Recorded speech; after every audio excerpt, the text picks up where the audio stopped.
El concepto y la definición matemática de lo que es una fuerza es algo que ha evolucionado bastante en el tiempo. Sin embargo, tenemos una división de estas visiones que es la visión newtoniana de fuerza, que es lo que nosotros utilizamos en un curso de nivel de física elemental. Antes de Newton, en la época de los griegos, Aristóteles pensaba de que los cuerpos se movían siempre por acción de alguna fuerza. Incluso tenía una ley en el que decía de que la fuerza era proporcional al movimiento, es decir, a la velocidad, pero inversamente proporcional a las fuerzas de resistencia, como las que hay en el agua o las que hay en el aire. Sin embargo, Galileo introdujo lo que es la inercia o la fuerza viva que mantenía el movimiento de los proyectiles, por ejemplo. Pero fue básicamente Newton quien introdujo la fuerza con una definición matemática muy bien asociada a lo que es la masa y a la aceleración, que es lo que vamos a ver en los siguientes videos en la parte de dinámica.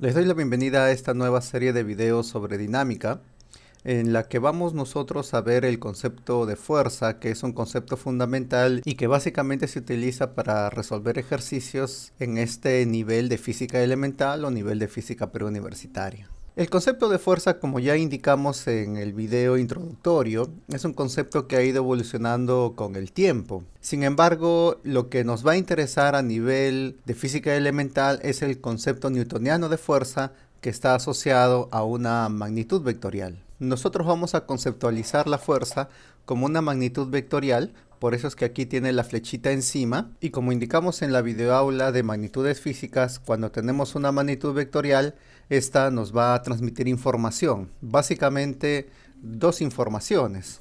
La primera es una dirección y la segunda es una intensidad. En el caso de la fuerza, esta me va a transmitir información del fenómeno físico que consiste en jalar o empujar. Es decir, la fuerza me va a transmitir información de la dirección hacia donde un objeto jala o empuja a otro, y también me va a dar la información de la intensidad con que este objeto jala o empuja al otro. Esta intensidad es la que tiene una unidad de medida, que en el Sistema Internacional de Unidades es la unidad de Newton, que no es una unidad de medida o una magnitud fundamental. Eso quiere decir que esta unidad de Newton se puede representar como una multiplicación de otras unidades fundamentales como metro, kilogramo o segundo. Para que tengas una idea de cómo se trabaja la información que nos proporciona una fuerza, veamos este ejemplo donde tenemos a una persona que está jalando a un niño. Si esta fuerza tiene una intensidad de 20 newtons, entonces la información que me da esta fuerza es esta que tenemos aquí. Es decir, el señor jala al niño y lo primero que coloco es la dirección hacia donde lo jala, ¿no? Lo jala hacia la derecha con una elevación de 30 grados, ¿no? En esta dirección lo está jalando. Y luego coloco la intensidad que es de 20 newtons, con la cual este señor está jalando a este niño. De manera técnica, en física, a la acción de jalar o empujar se le conoce con el nombre de interacción. Entonces, lo que la fuerza, en otras palabras, está midiendo es la interacción de un objeto sobre otro objeto. Nos está diciendo qué es lo que un objeto le está haciendo al otro. Lo que vamos a hacer ahora es enseñarles los nombres propios de algunas fuerzas muy importantes que aparecen continuamente al momento de analizar situaciones físicas. A eso nosotros le llamamos fuerzas usuales en mecánica. La primera fuerza que se suele estudiar como una fuerza usual en mecánica es la fuerza de gravedad. La fuerza de gravedad es el nombre que se le da a aquella fuerza con que un objeto atrae a otro. Es decir, a la fuerza con que un objeto jala a otro debido a la llamada masa gravitacional. Nosotros experimentamos la fuerza de gravedad todos los días. La Tierra nos atrae y por eso es que siempre estamos pegados a la superficie terrestre, ¿no? La notación que se le va a dar a la fuerza de gravedad es simplemente esta que tenemos aquí, donde tenemos la magnitud vectorial y el subíndice G, que significa fuerza de gravedad. Por ejemplo, cuando nosotros pateamos un balón o lanzamos una pelota, esta pelota no abandona la Tierra, es decir, va a caer hacia la Tierra debido a esta atracción que la Tierra le ejerce mediante esta fuerza de gravedad. Ahora, cuando ustedes estén realizando ejercicios, no van a estar a cada rato dibujando la Tierra de esta manera, sino que aproximadamente nosotros vamos a trabajar siempre con alturas pequeñas. Y es por eso que la Tierra en alturas pequeñas la vemos como si fuese un plano. Es por eso que hay mucha gente que piensa que la Tierra es plana. En esta aproximación, la fuerza de gravedad siempre se dibuja hacia abajo y además esta fuerza de gravedad toma un único valor. Ese único valor está definido por esta fórmula que se obtiene multiplicando la masa del objeto por la aceleración de la gravedad. A partir de esta ecuación que tenemos para calcular la fuerza de gravedad, nosotros podemos, por ejemplo, determinar cuál es la equivalencia de la unidad de Newton con las unidades fundamentales y además podemos determinar su fórmula dimensional porque, como les decía anteriormente, la fuerza de gravedad no es una magnitud fundamental. Hagamos este ejercicio entonces. Para determinar la equivalencia es muy simple, lo único que tenemos que hacer es sustituir las unidades fundamentales de estas magnitudes que tenemos aquí. En el caso de la fuerza de gravedad sustituimos Newton.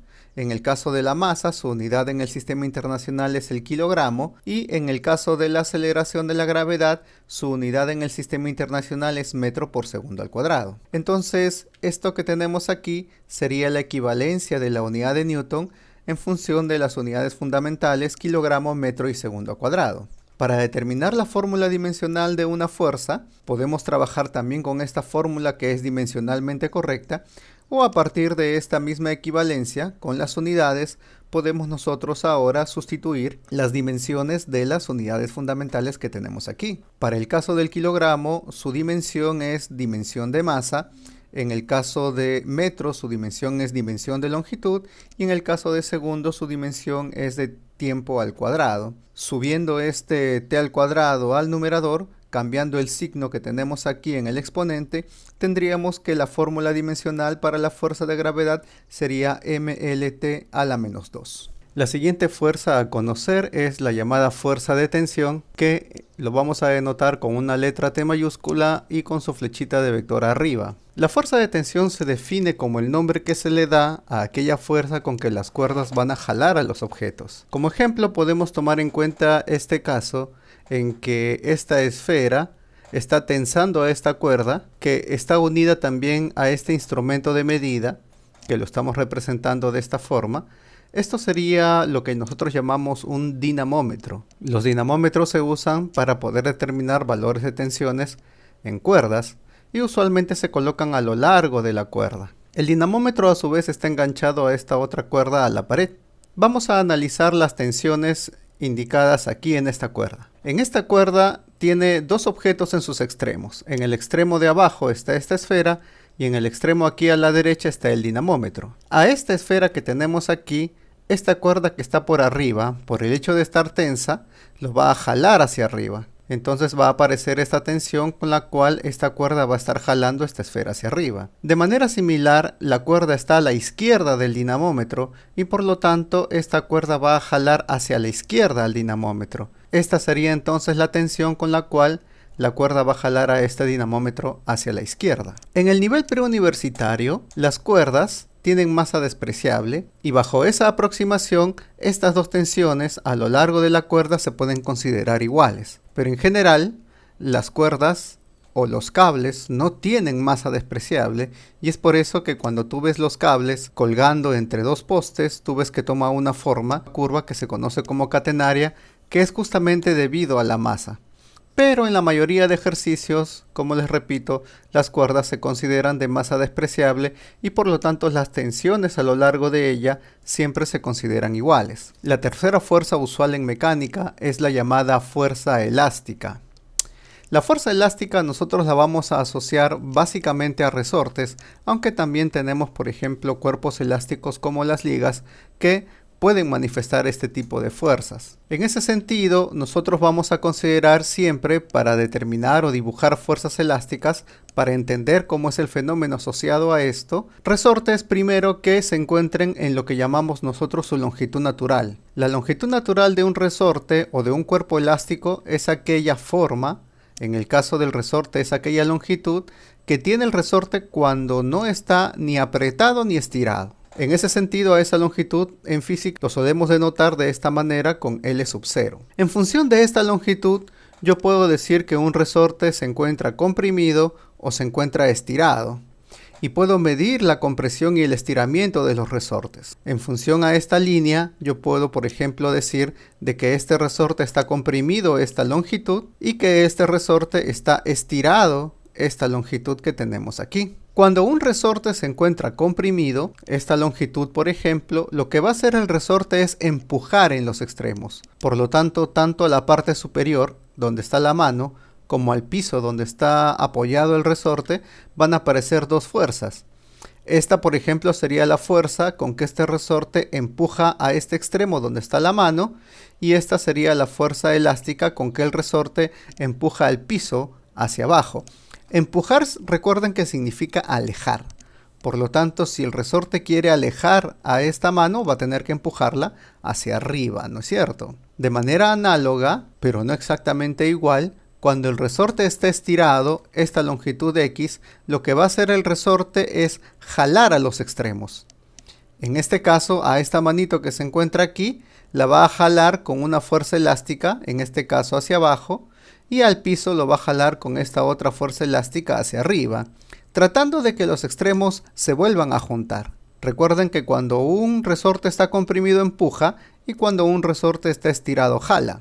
Esa propiedad de empujar y jalar de parte del resorte nosotros la vamos a llamar propiedad elástica. Y la propiedad elástica implica que los cuerpos elásticos en general, por ejemplo este resorte, siempre van a intentar regresar a su forma natural, aquella forma que tienen cuando no hay fuerza sobre ella. Por eso es que cuando el resorte está comprimido, empuja en los extremos para que sus extremos se separen, intentando regresar a esta longitud natural. Y cuando está estirado, jala en los extremos para que los extremos se junten, intentando regresar a esta longitud natural. Matemáticamente, se puede notar que a medida que esta deformación, ya sea por compresión o por estiramiento, va aumentando, el módulo de la fuerza elástica también aumenta. Y por lo tanto hay una relación directamente proporcional entre esas dos cantidades, entre el módulo de la fuerza elástica y el valor de la deformación. Noten que al valor de la deformación le estoy colocando valores absolutos, porque es usual que estas deformaciones por estiramiento y por compresión tengan signos opuestos, es decir, este X tiene signo opuesto ya sea por esta situación o por esta situación. Es algo parecido a cuando tú tienes una posición 0 en una recta numérica y hacia un lado tienes los positivos y hacia el otro lado tienes los negativos. Por eso es que aquí colocamos valor absoluto. Bajo esta propiedad de proporcionalidad entre la fuerza elástica y la deformación del resorte, siempre va a aparecer aquí una constante de proporcionalidad que está asociada directamente al resorte y que va a tener unidades de Newton entre metro para que la fuerza elástica me salga en newtons. Es similar al ejercicio que vimos de la fuerza de gravedad, ¿no? Si yo sustituyo aquí las unidades de medida correspondientes a estas magnitudes, para la fuerza elástica tendría que sustituir newton, para la deformación tendría que sustituir metro y por lo tanto las unidades de K se pueden determinar despejando dicho valor K, pasando a dividir la unidad de metro que tengo de X aquí a la unidad de newton. Como les decía, esta constante de proporcionalidad va a formar parte del resorte. No es igual que tú tengas un resorte, por ejemplo, los que se usan en los muelles para los autos, como los resortes que se usan para los lapiceros retráctiles. Ambos resortes tienen esta constante de rigidez distinta, no son exactamente iguales. Y por eso decimos que esta constante de rigidez va a depender del diseño y del material del que esté hecho el resorte. Yo prefiero trabajar con el nombre de constante de rigidez porque uno puede notar que mientras más grande sea esta constante de rigidez, para pequeñas deformaciones, la fuerza elástica va a ser muy grande. Entonces, apenas para una constante de rigidez muy grande, apenas tú empujes un poquito el resorte, ya vas a experimentar una fuerza elástica muy grande que te va a impedir seguir comprimiendo el resorte o seguir estirándolo. Es por eso de que esta constante grande implica una rigidez del objeto. Rigidez, recuerden, es lo opuesto a elástico, ¿no? Por lo tanto, a mayor constante de rigidez va a ser más difícil deformar al resorte. La siguiente fuerza usual que vamos a ver en la solución de ejercicios y en el análisis de situaciones físicas es la fuerza de reacción o fuerza de contacto. La fuerza de reacción, como se indica aquí, es el nombre que se le da a la fuerza con la cual una superficie empuja a otra debido al contacto. Para dibujar esta fuerza de reacción, nosotros debemos considerar dos casos. Aquellos casos donde por lo menos tenemos una superficie que es lisa y aquellos casos donde todas las superficies en contacto son superficies rugosas. Cuando tenemos superficies lisas, la reacción es fácil de dibujar.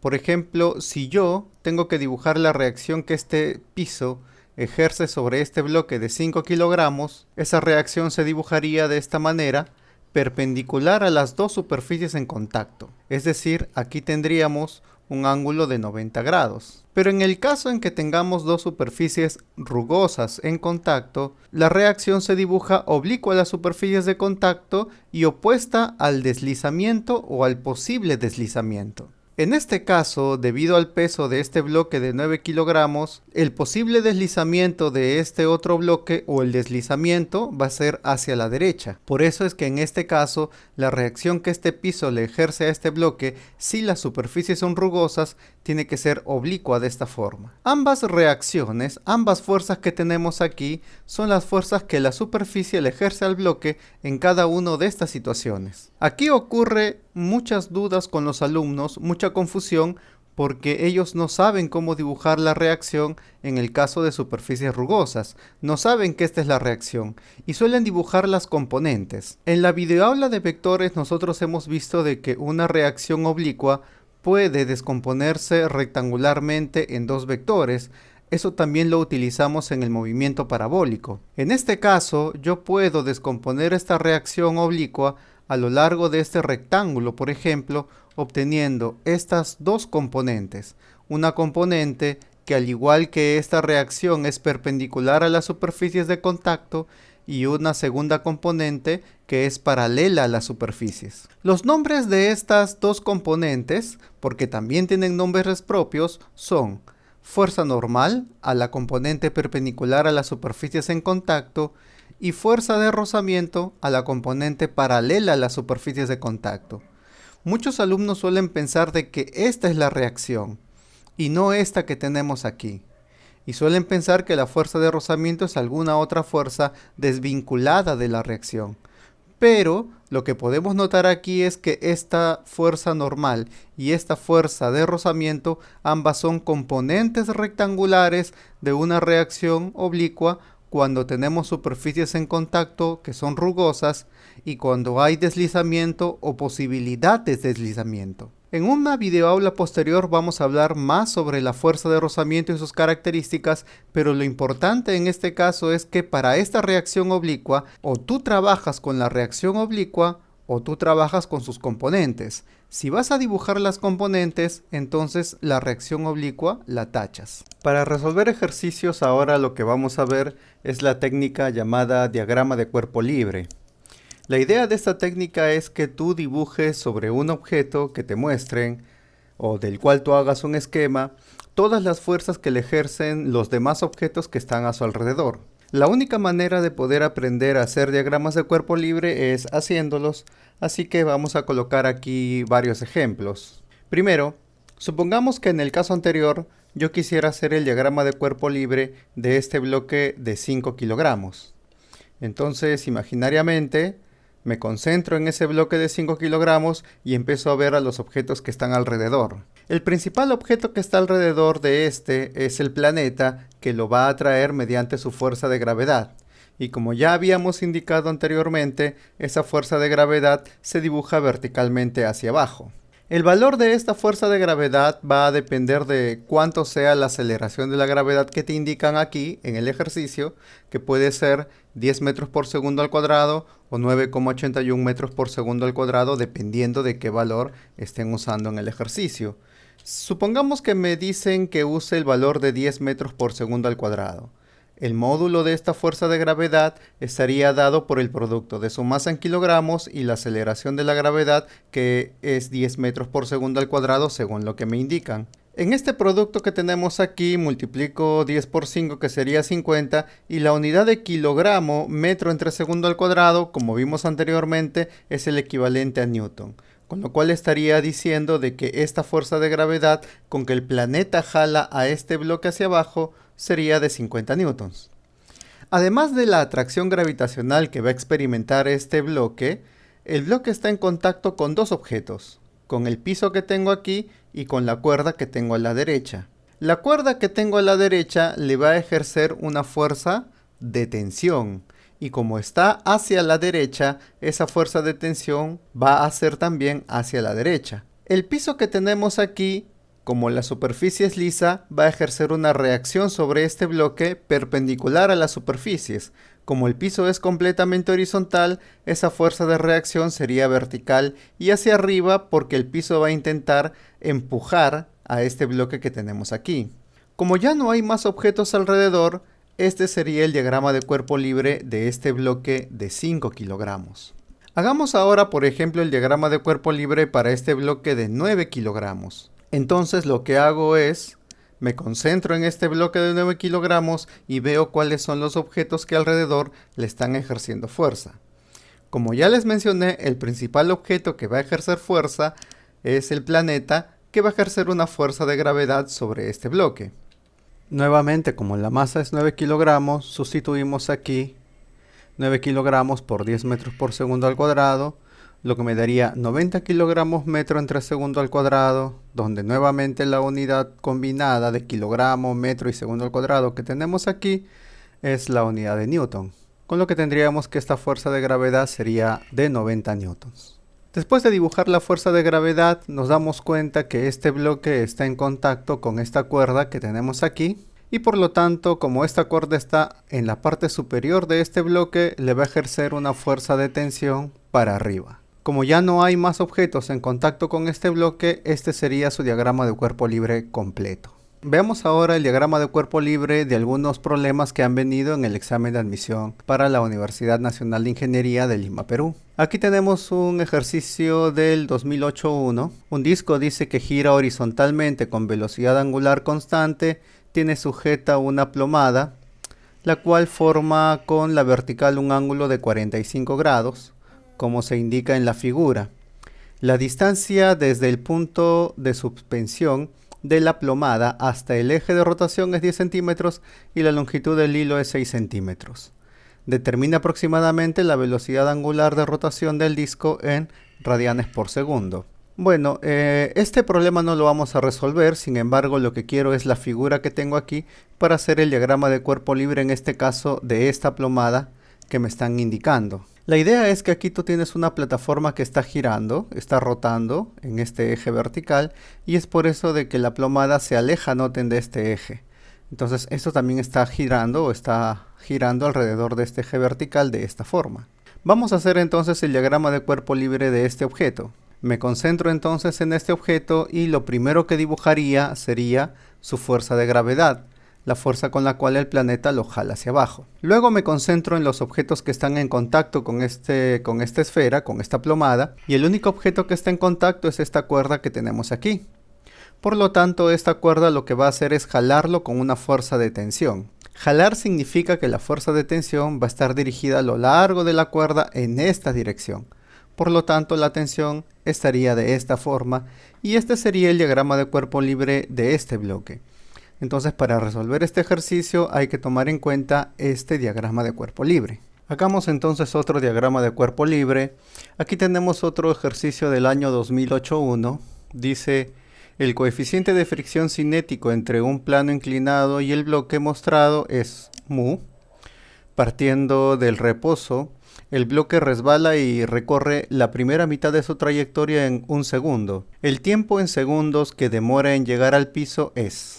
Bueno, lo que me dice el problema es que tengo aquí un bloque que está deslizando sobre esta plataforma. Entonces voy a hacer el diagrama de cuerpo libre de este bloque que tenemos aquí. Lo primero que hago entonces es concentrarme en este bloque y dibujarle la fuerza de gravedad con que el planeta jala este objeto hacia abajo. Lo siguiente es concentrarnos en los objetos que están en contacto con este bloque y lo único que está en contacto con este bloque es la plataforma que tenemos aquí. Por lo tanto, al ser una fuerza de contacto, lo que me faltaría aquí es dibujar una reacción. Como me dicen de que hay un coeficiente de rozamiento, eso significa, o un coeficiente de fricción, eso significa que estas superficies no son lisas y por lo tanto la reacción va a tener que ser oblicua a las superficies en contacto. Para más o menos darnos la idea de oblicuidad, lo que se recomienda en estos casos es trazar esta línea normal, que es una línea perpendicular a ambas superficies en contacto, y de esa manera dibujamos la reacción opuesta al deslizamiento o al posible deslizamiento. Estando este bloque dirigido hacia la derecha o resbalando hacia la derecha, la reacción oblicua tendría que estar hacia la izquierda de esta línea normal, por lo tanto podría dibujarla de esta forma. Como les había mencionado anteriormente, esta reacción se puede descomponer a lo largo de esta línea normal y a lo largo de la línea paralela a las superficies en contacto, de esta manera mediante este rectángulo de descomposición y donde las componentes estarían en estos costados y serían la fuerza normal y la fuerza de rozamiento. Si tú deseas, siempre que tienes rozamiento puedes dibujar directamente la fuerza normal y la fuerza de rozamiento, pero no te olvides de que la reacción no es esta fuerza normal. La reacción es la suma vectorial de estas dos componentes.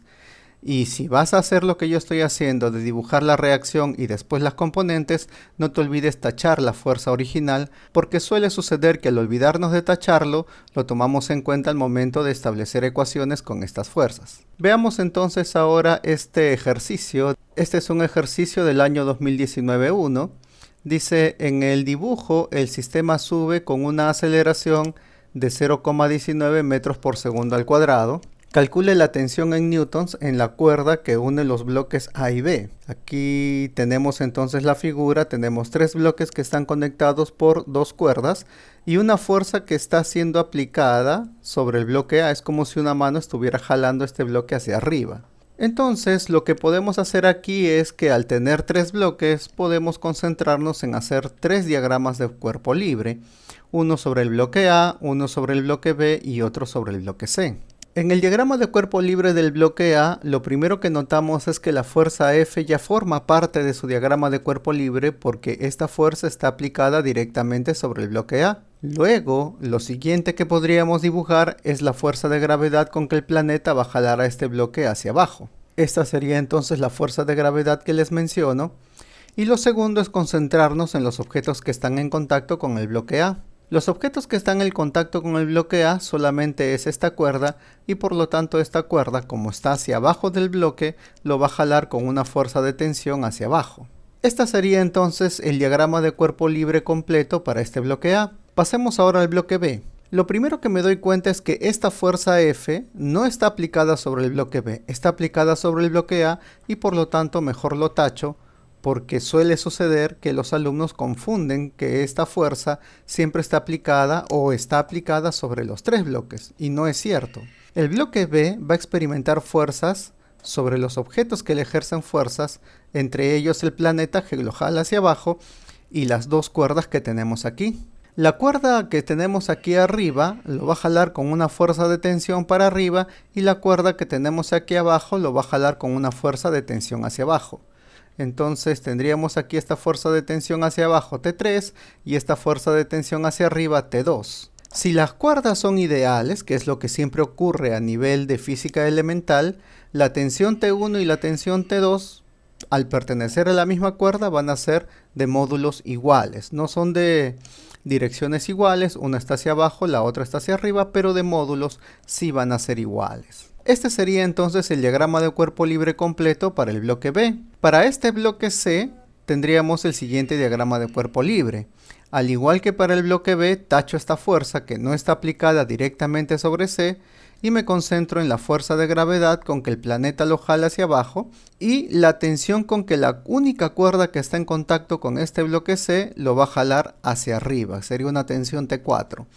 Nuevamente, si las cuerdas son ideales, la tensión T3 y la tensión T4, que son ejercidas por la misma cuerda, en módulos van a ser iguales. Este sería entonces el diagrama de cuerpo libre que hay que tomar en cuenta para este ejercicio que tenemos aquí. Aquí tenemos ahora un ejercicio del año 2018-2. Dice, En el dibujo, el sistema se mueve sin fricción. Si el bloque A se jala con una fuerza horizontal de 12 newtons, calcule el módulo de la aceleración en metros por segundo al cuadrado con que se mueve el bloque A respecto del suelo. Las masas de los bloques A y B son de 4 kilogramos, 2 kilogramos respectivamente. No considere las masas de las cuerdas y de la polea, ¿no? Es decir, tanto esta polea como las cuerdas que tenemos aquí son objetos ideales, son de masas despreciables. Notemos entonces que aquí tenemos nosotros dos bloques y la polea, y lo que voy a hacer es el diagrama de cuerpo libre de cada uno de ellos. Primero, por ejemplo, para este bloque B. Si nos concentramos en este bloque B primero, lo primero que haría sería tachar a esta fuerza de 12 newtons porque esta fuerza no está aplicada sobre el bloque B.